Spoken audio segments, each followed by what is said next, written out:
വളാഞ്ചേരി കാർത്തല മാമ്പാറ പുളിയൻമാട് മഖാമിലെ ഭണ്ഡാരത്തിൽ നിന്ന് പശ പുരട്ടിയ കമ്പി ഉപയോഗിച്ച് പണം മോഷ്ടിച്ചയാൾ അറസ്റ്റിൽ.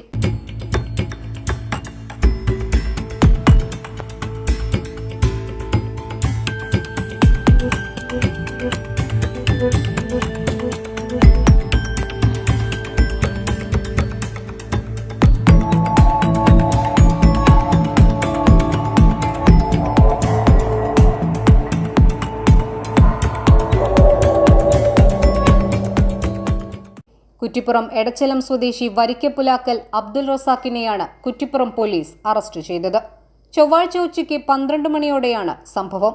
നിരവധി തവണ മഖാമിലെ ഭണ്ഡാരത്തിൽ നിന്ന് പണം മോഷണം പോയിരുന്നു. ഇതിനെ തുടർന്ന് ഇവിടെ CCTV ക്യാമറ സ്ഥാപിച്ചെങ്കിലും ഈ ക്യാമറ പിന്നീട് തകർക്കപ്പെട്ടിരുന്നു.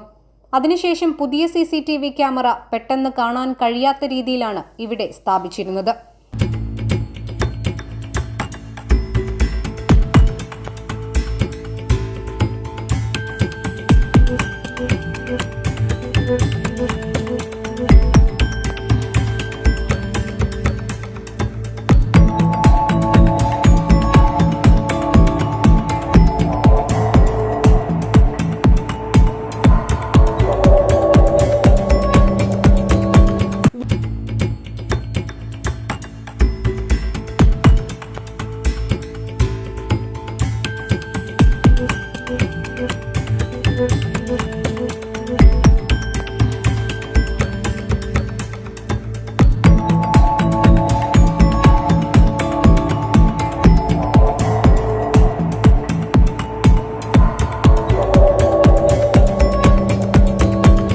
ഇത് മോഷ്ടാവിന്റെ ശ്രദ്ധയിൽപ്പെട്ടിരുന്നില്ല.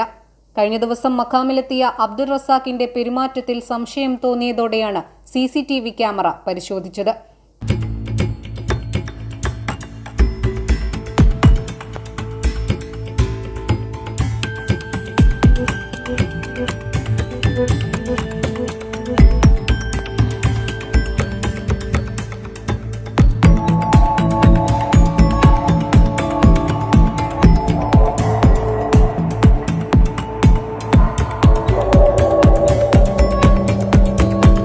മഖാം പ്രസിഡന്റ് മൊയ്തീന്റെ പരാതിയിൽ കുറ്റിപ്പുറം സർക്കിൾ ഇൻസ്പെക്ടർ K. നൌഫലിന്റെ നേതൃത്വത്തിലുള്ള അന്വേഷണ സംഘം വ്യാഴാഴ്ച ഉച്ചയോടെ അബ്ദുൾ റസാഖിനെ വീട്ടിൽ നിന്ന് പിടികൂടുകയായിരുന്നു. News desk 3 Max Live.